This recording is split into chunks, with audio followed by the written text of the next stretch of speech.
What if I told you Libya's greatest theft wasn't oil, but gold? More than a decade after NATO bombs reduced Libya to ruins, Saif al-Islam Gaddafi has made a demand that Western capitals never expected to hear. Return Libya's stolen gold. Not compensation, not aid, not apologies. Gold. The very reserves Muammar Gaddafi was using to back an African currency. Gold that vanished as jets filled the sky and liberation was declared.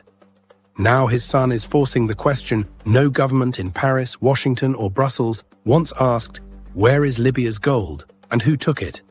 Because if that gold is returned, it wouldn't just rewrite Libya's history, it could expose the real motive behind the 2011 war and unravel one of the West's most guarded secrets. Tonight we uncover the gold trail they hoped the world would forget.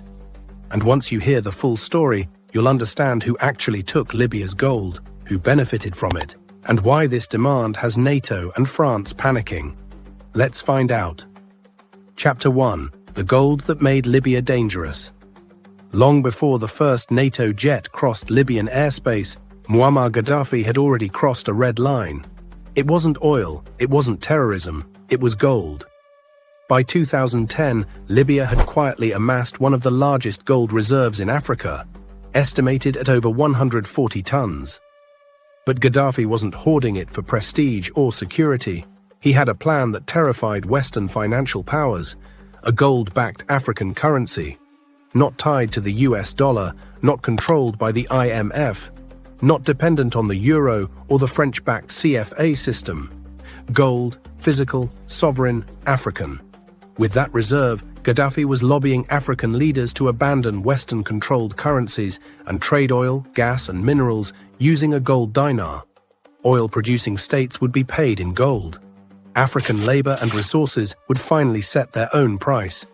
To Paris, Washington, and Brussels, this wasn't economic reform. It was financial rebellion.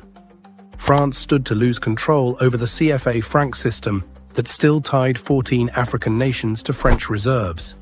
The dollar's dominance in global energy trade faced a direct challenge. The IMF and World Bank saw a precedent that could spread far beyond Libya. And then something strange happened. Just months after discussions around the gold dinar intensified, Libya was declared a humanitarian emergency. Suddenly, the same country praised for high living standards became a threat to its own people. Suddenly, regime change gained moral urgency. Suddenly, NATO moved fast, very fast, and while the world watched the bombs, something else disappeared. Libya's gold, not destroyed, not accounted for, not recovered, just gone. And today, Saif al-Islam Gaddafi is reopening that file, forcing the world to answer a question it successfully buried in 2011. If the war was about saving civilians, why did Libya's gold vanish the moment the regime fell? And more importantly, who had the power, access, and motive to take it? Before we dive deeper, like this video, subscribe and personalize the bell icon so you don't miss what this channel is about to uncover. Chapter 2. The night the gold disappeared. Officially, Libya's gold never disappeared. On paper, it sat safely in the vaults of the central bank in Tripoli, tens of billions in reserves, quietly backing the dinar and, according to many reports, forming the backbone of Gaddafi's plan for an African gold-backed currency, breaking Africa away from Western financial control. But wars don't follow paperwork. As NATO jets roared overhead in 2011 and foreign media framed the chaos as liberation, something else was happening far from the cameras. Away from the explosions, away from the front lines, convoys began moving at night. When the bombs started falling, Libya's central banking system collapsed overnight. Vaults were abandoned, records went dark, and amid the chaos something extraordinary happened. The gold stopped being mentioned, no official NATO report accounted for it. No clear transfer to a successor Libyan government ever appeared. No UN audit resolved its fate. Instead, the narrative shifted, fast. Western media focused on humanitarian intervention, on protecting civilians, on democracy, but never on what was quietly moved while the world was watching explosions instead of balance sheets. Multiple African and Middle Eastern officials later confirmed the same thing privately. The gold was removed during the opening phase of the war, before militias controlled Tripoli, before institutions collapsed, before anyone was officially in charge. That timing matters, because to access and extract sovereign gold during active conflict, three things are required: military access, air superiority, institutional cover. In 2011, only one alliance had all three. And suddenly, flights left Libya that were never publicly logged. Assets were temporarily secured, and NATO forces declared the mission complete. But Libya never got its gold back. The question is no longer whether the gold was taken. The real question is who moved it first, and why. Because what we're about to uncover next isn't speculation. It's the paper trail that leads straight into Europe's financial core. And once you see that trail, you'll understand why this story was never meant to surface. Chapter 3: Who had access, power, and silence? Gold does not disappear by accident. Especially not state gold, guarded, recorded, tracked, and watched. For Libya's gold to vanish, three things were required: access, power, and absolute silence. And very few actors on Earth possessed all three.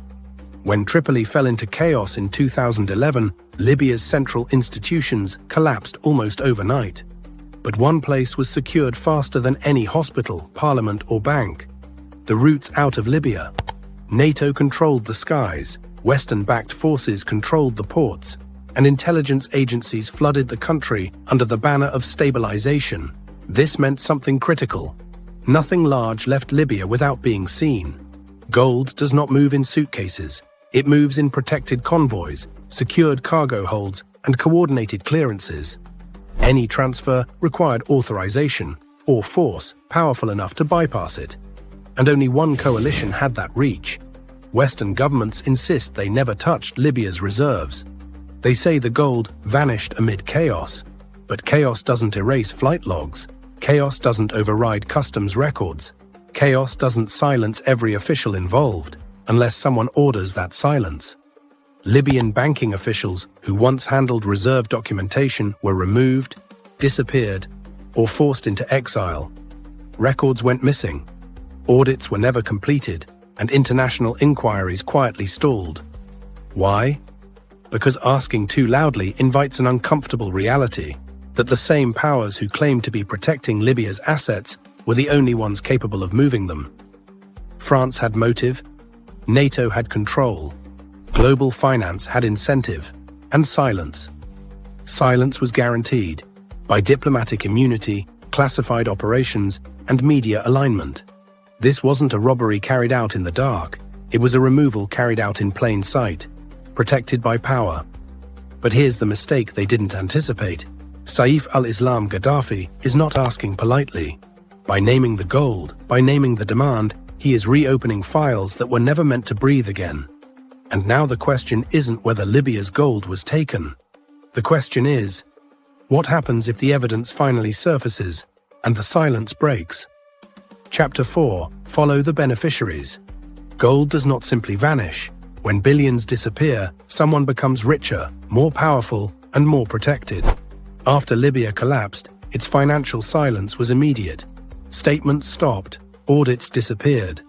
Questions were buried under rubble, and while Western leaders spoke of democracy and stabilization, something very quiet was happening behind closed vaults and balance sheets. Across Europe, banks that once had limited exposure to Libyan funds suddenly showed unusual liquidity. Gold markets stabilized at critical moments. Currency pressures eased, not publicly explained, not officially connected, just conveniently timed. At the same time, Libya's frozen assets were being managed, not returned, not accounted for, but redistributed through legal fog. This is where the story turns uncomfortable. Because the gold wasn't stolen by chaos, it was absorbed by structure. Institutions that specialize in custody, reserves, and temporary safeguards. Governments that had the legal authority to seize assets during conflict. And allies who controlled the post-war financial narrative. No vault was broken into. No convoy was hijacked on camera. This was not a crime scene. It was a transfer. And transfers leave paperwork, hidden in EU reports, IMF disclosures, and central bank opacity rules are gaps that grow wider the deeper you look. Amounts don't match, dates don't align, statements contradict themselves. Libya was told its gold was secured. But secured for whom? Because while Libya collapsed into militia rule and darkness, others gained financial breathing room at a critical global moment. And that raises the most dangerous question of all. If Libya's gold didn't disappear, and it wasn't destroyed, and it wasn't lost, then who is still sitting on it today? And why are they refusing to talk? Because the next chapter doesn't follow the gold anymore. It follows the silence. Chapter 5. Saif Gaddafi's demand changes everything. For more than a decade, Libya's stolen gold was treated as an untouchable subject. Too sensitive, too dangerous, too inconvenient. Until now, when Saif al-Islam Gaddafi publicly demanded the return of Libya's gold, it wasn't a symbolic statement, it was a direct challenge to the foundations of the 2011 war narrative. Because demanding the gold does something no speech, protest, or lawsuit ever could.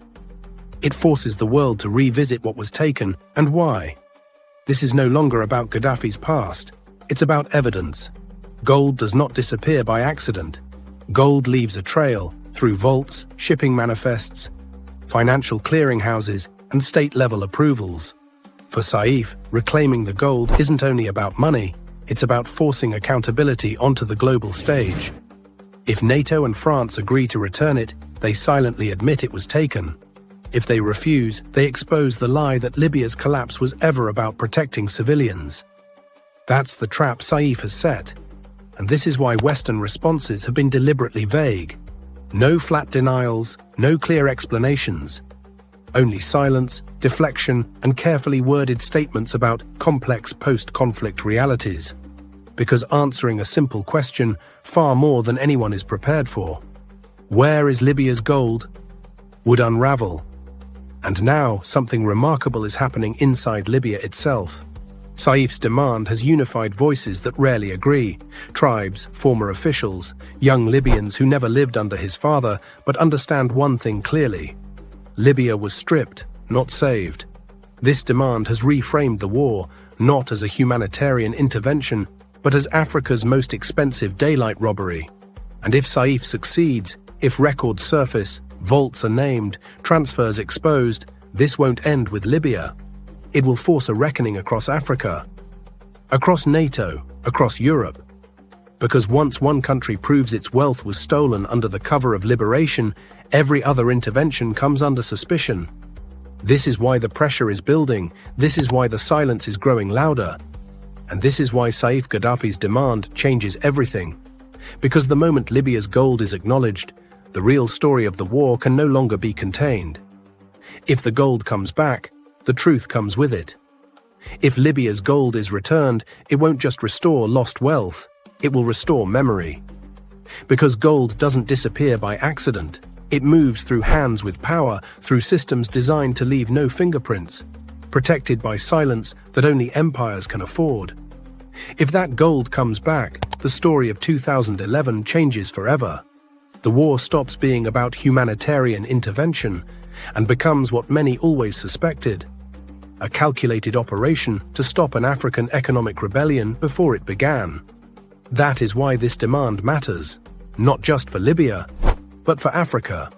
Because if Libya proves its gold was stolen, then every African nation that lost resources under intervention, stabilization, or aid will start asking the same question: what was taken from us, and who is still holding it? Saif al-Islam Gaddafi's demand isn't a threat, it's a test of whether the truth can still surface, or whether silence will be defended at any cost. So now the question comes to you: if NATO and France have nothing to hide, why are they so afraid of this demand? Share your thoughts in the comments. Like this video so more people see it.